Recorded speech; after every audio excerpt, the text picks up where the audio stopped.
यूपीडीएलएड के दूसरे और चौथे सेमेस्टर की परीक्षाओं के लिए आपके ऑफिशियल एग्जाम स्कीम परीक्षा नियमित प्राधिकारी कार्यालय उत्तर प्रदेश प्रयागराज की ओर से जारी की जा चुकी है और आपको पता ही होगा इन डेट में आपकी परीक्षाएं स्टार्ट होने जा रही हैं। ठीक है, इन डेट में आपकी परीक्षाएं स्टार्ट होंगी। ये अप्रैल की डेट है। ठीक है, 3, 4, 5 अप्रैल में आपकी सेकेंड सेमेस्टर की परीक्षा होंगी और 7, 8, 9 अप्रैल में आपके फोर्थ सेमेस्टर की जो परीक्षाएं वो संपादित कराई जाएंगी। तो जितने भी सेकंड और फोर्थ सेमेस्टर के भाई बहन हैं तुरंत चैनल को सब्सक्राइब करके जुड़ जाएं, क्योंकि यहाँ पर आपको हर छोटी बड़ी लेटेस्ट अपडेट लगातार मिलती रहेगी।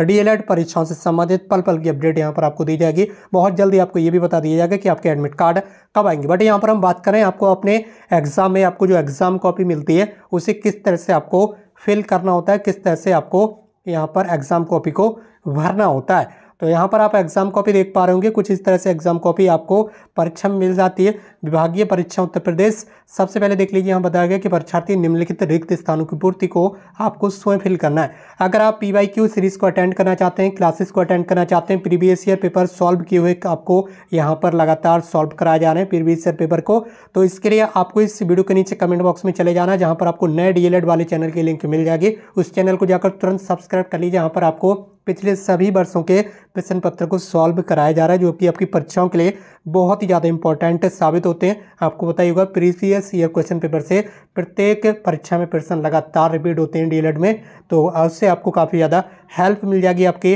परीक्षा के लिए। तो तुरंत कमेंट बॉक्स में जाकर नए डीएलएड वाले चैनल को जाकर सब्सक्राइब कर लें, वहाँ पर सारी क्लासेस को अटेंड कर लें। तो जो एग्जाम कॉपी आपको एग्जाम में मिलती है तो कुछ इस तरह से आपको एग्जाम कॉपी में देखने के लिए मिलेगी। सबसे पहले यहाँ पर परीक्षा का नाम लिखा हुआ है, तो आपको परीक्षा का ही नाम लिखना है। ये चीज़ क्या पूछी गई यहाँ पर, परीक्षा, परीक्षा मतलब एग्जाम। कई सारे स्टूडेंट्स जल्दबाजी में क्या करते हैं, यहाँ पर वो ध्यान नहीं देते हैं और परीक्षा की जगह वो पढ़ते हैं परीक्षार्थी। परीक्षार्थी मतलब हम खुद जो एग्जाम दे रहा है, तो वो धड़ाक से फटाफट यहाँ पर अपना नाम लिख देंगे इस तरह से। ठीक है, जो भी उनका नाम होगा वो यहाँ पर लिख देंगे। जब बाद में उन्हें ध्यान आता है, फिर बाद में जब उन्हें बताया जाता है, तब वो ठीक से देखते हैं। यहाँ पर भी देखते हैं ये तो एग्जाम का नाम पूछ रहा है, तो यहाँ पर आपको अपना नाम नहीं लिखना है, बल्कि यहाँ पर आपको लिखना है परीक्षा का नाम। ठीक है, परीक्षा का नाम मतलब आपको लिखना है डीएलएड या यूपीडीएलएड, जो भी आप लिख सकते हैं, यूपीडीएलएड। ठीक है, यूपीडीएलएड। और अगर आप सेकेंड सेमेस्टर की परीक्षाएं दे रहे हैं तो आप लिख देंगे द्वितीय सेमेस्टर, और अगर आप फोर्थ सेमेस्टर की परीक्षाएं दे रहे हैं तो आप लिख देंगे चतुर्थ सेमेस्टर। इस तरह से आपको लिखना होता है यूपीडीएलएड दूसरा सेमेस्टर यानी कि द्वितीय सेमेस्टर, या फिर यूपीडीएलएड फोर्थ सेमेस्टर। ये आपके सेमेस्टर के ऊपर डिपेंड करता है कि आप कौन से सेमेस्टर की परीक्षा किस समय दे रहे हैं। अभी जिस समय वीडियो को रिकॉर्ड किया जा रहा है तो इस समय दूसरे और चौथे सेमेस्टर की परीक्षाएं होने वाली हैं, तो उसी के अकॉर्डिंग यहाँ पर ये चीज़ आपको बताई गई है। अब आप जिस भी समय जिस सेमेस्टर की परीक्षा दे रहे हैं उसी के अकॉर्डिंग यहाँ पर आपको लिखना है यूपीडीएलएड। अगर आप फर्स्ट सेमेस्टर की परीक्षा देने वाले हैं तो फर्स्ट सेमेस्टर लिख लीजिए, बाकी जिस भी सेमेस्टर की परीक्षा देंगे उस सेमेस्टर को यहाँ पर आपको लिखना है।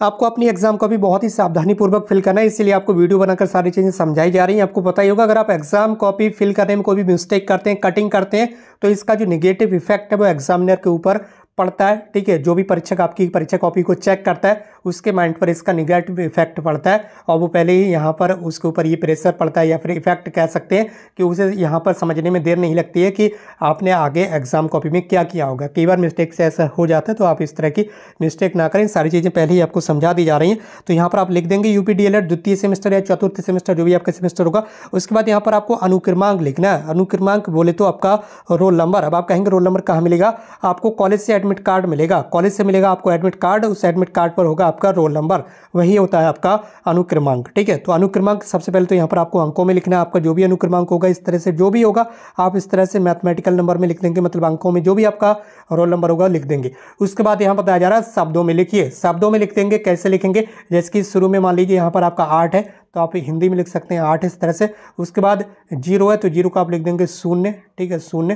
फिर अगर दोबारा से 0 तो आप फिर से लिख देंगे 0। फिर उसके बाद अगर 1 लिखा हुआ है या 2 लिखे हुए तो आप लिख देंगे 2। इस तरह से ये पूरा जो रोल नंबर वो आपको शब्दों में लिख देना है। ठीक है, इस तरह से आप शब्दों में पूरा रोल नंबर लिख देंगे, कोई दिक्कत वाली बात नहीं। ऊपर सबसे पहले मैथमेटिकल नंबर यानी कि अंकों में लिखना है, नीचे आपको हिंदी में मतलब शब्दों में लिखना है। उसके बाद विद्यालय का नाम। विद्यालय का नाम आप कौन सा लिखेंगे, वो विद्यालय जिस कॉलेज से आप पढ़ाई कर रहे हैं, जिस कॉलेज से आप डीएलएड का कोर्स कंप्लीट कर रहे हैं, जो भी कॉलेज से आप डीएलएड का कोर्स कर रहे हैं। ठीक है, चाहे वो आपका प्राइवेट कॉलेज हो, गवर्नमेंट कॉलेज हो, जो भी कॉलेज है उस कॉलेज का पूरा नाम यहाँ पर आप लिख दीजिए। ठीक है, जो भी फुल नाम हो आपके कॉलेज का वो आप यहाँ पर लिख देंगे। विद्यालय के नाम में उस कॉलेज का नाम लिखना है। ये चीज़ बार बार बताई जा रही है, आप लोग काफ़ी ज़्यादा वहाँ पर हाथापाई कर देते हैं, यानी कि गड़बड़ कर देते हैं, तो फिर बाद में आपको दिक्कत होती है उससे। जब एग्जाम कॉपी में यहाँ पर कटिंग होती है तो विद्यालय के नाम में आपको अपने कॉलेज का नाम लिखना है। अपना कॉलेज मतलब जिस कॉलेज से आप डीएलएड कोर्स कर रहे हैं, ठीक, समझ गए।